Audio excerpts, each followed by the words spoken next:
Firman Tuhan Harian. Tuhan berinkarnasi di daratan Tiongkok yang disebut oleh rekan-rekan sebangsa di Hong Kong dan Taiwan sebagai daerah pedalaman. Ketika Tuhan datang dari atas ke bumi, tidak seorang pun di surga dan bumi mengetahui tentang hal itu. Karena inilah arti yang sesungguhnya dari Tuhan yang datang kembali secara tersembunyi. Dia telah bekerja dan hidup sebagai manusia untuk waktu yang lama. Tetapi tidak ada seorang pun yang mengetahui tentang hal itu. Bahkan sampai hari ini tidak seorang pun mengenalinya. Mungkin ini akan tetap menjadi teka-teki yang abadi. Kedatangan Tuhan sebagai manusia kali ini bukanlah sesuatu yang bisa disadari oleh siapa saja. Tidak peduli seberapa besar dan kuatnya pekerjaan roh, Tuhan selalu tetap tenang. Tidak pernah menunjukkan perasaannya yang tersembunyi. Orang bisa saja mengatakan seolah-olah tahap pekerjaannya ini sedang berlangsung di alam surgawi. Meskipun hal itu sangat jelas bagi semua orang, tidak seorang pun mengenalinya. Ketika Tuhan menyelesaikan tahap pekerjaannya ini, semua orang akan terbangun dari mimpi panjang mereka dan mengubah sikap mereka di masa lalu. Aku ingat Tuhan pernah berkata, mengambil rupa seorang manusia kali ini seperti jatuh ke dalam sarang harimau. Artinya adalah karena tahap pekerjaan Tuhan ini membuat Tuhan harus mengambil rupa seorang manusia dan dilahirkan di tempat tinggal si naga merah yang sangat besar.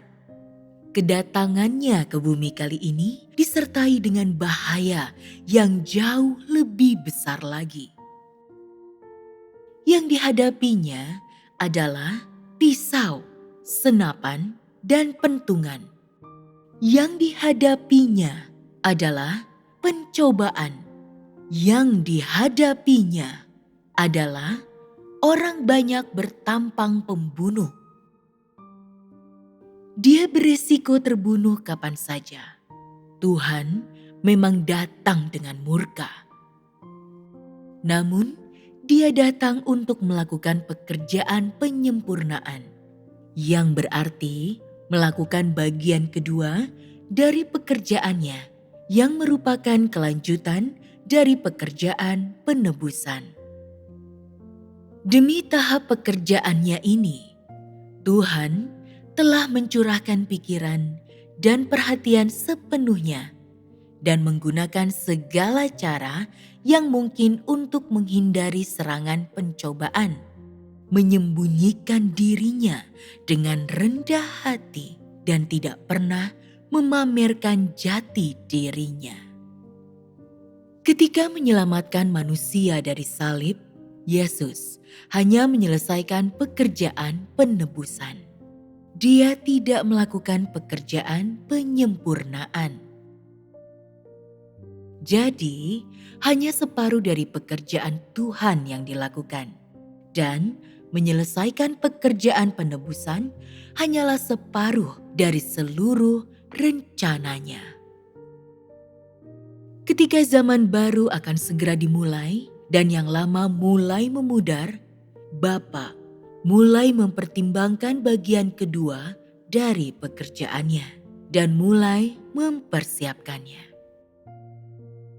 Di masa lalu, inkarnasi pada akhir zaman ini mungkin belum dinubuatkan. Oleh karenanya, hal itu meletakkan landasan bagi semakin besarnya kerahasiaan yang melingkupi kedatangan Tuhan dalam rupa manusia pada saat ini. Pada waktu fajar menyingsing, tanpa sepengetahuan siapapun, Tuhan datang ke bumi dan memulai kehidupannya dalam rupa manusia. Manusia tidak menyadari momen ini. Mungkin mereka semua sedang tertidur pulas. Mungkin banyak yang terjaga dengan waspada sambil menunggu. Dan mungkin banyak yang sedang berdoa dalam hati kepada Tuhan yang di surga. Namun di antara sekian banyak orang ini, tidak seorang pun mengetahui bahwa Tuhan telah tiba di bumi. Tuhan bekerja dengan cara ini agar lebih lancar melakukan pekerjaannya dan mencapai hasil yang lebih baik. Dan hal itu juga dimaksudkan untuk menghindari lebih banyak pencobaan.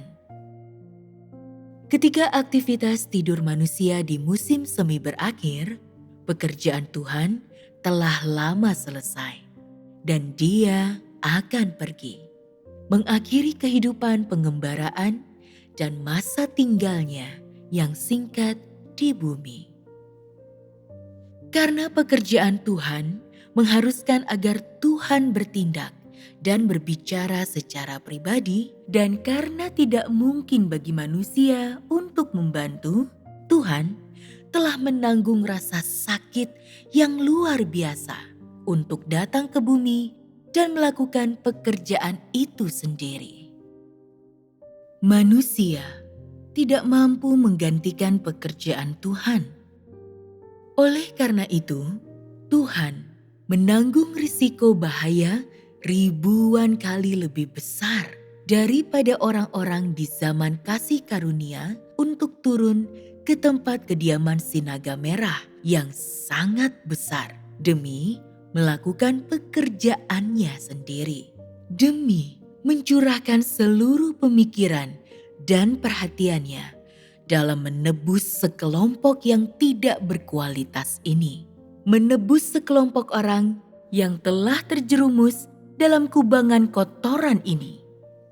Meski tidak seorang pun mengetahui keberadaan Tuhan, Tuhan tidak merasa terusik karena hal itu sangat menguntungkan pekerjaan Tuhan.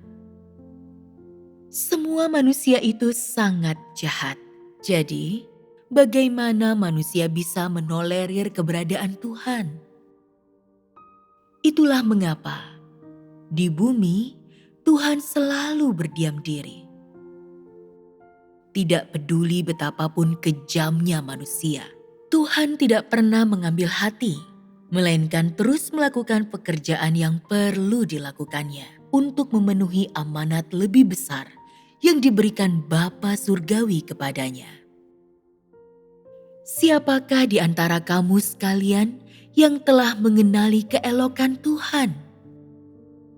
Siapakah yang lebih menunjukkan perhatian terhadap beban Bapa selain dari anaknya? Siapakah yang mampu memahami kehendak Bapa? Roh Bapa di surga sering merasa terusik, dan anaknya di bumi sering berdoa tentang kehendak Bapa yang sangat mengkhawatirkan hatinya. Adakah yang mengetahui kasih Bapa bagi anaknya? Adakah yang mengetahui bagaimana anak yang terkasih merindukan Bapa? Terpisah antara langit dan bumi, keduanya senantiasa saling bertatapan dari jauh, berdampingan dalam roh. Wahai umat manusia, kapankah kamu sekalian akan memikirkan hati Tuhan? Kapankah kamu sekalian akan memahami maksud Tuhan? Bapa dan anak selalu bergantung satu sama lain. Lalu mengapa mereka harus dipisahkan? Satu di surga di atas, dan satu lagi di bumi di bawah? Bapa mengasihi anaknya sebagaimana anak mengasihi bapanya. Lalu mengapa Bapa harus menunggu dengan penuh kerinduan dan merindukan dengan penuh kecemasan?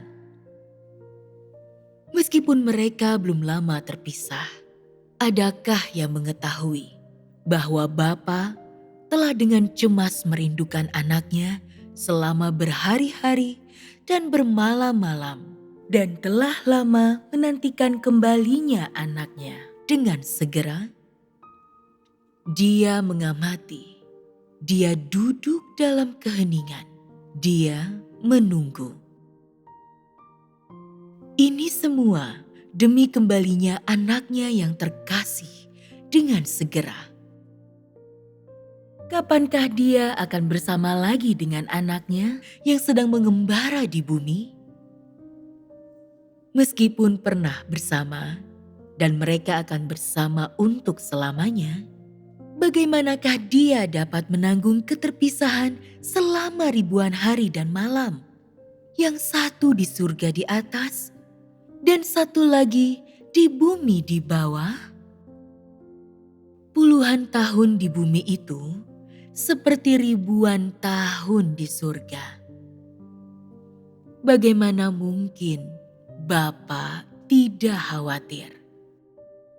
Ketika Tuhan datang ke bumi, Dia mengalami banyak perubahan di dunia manusia, sama seperti manusia.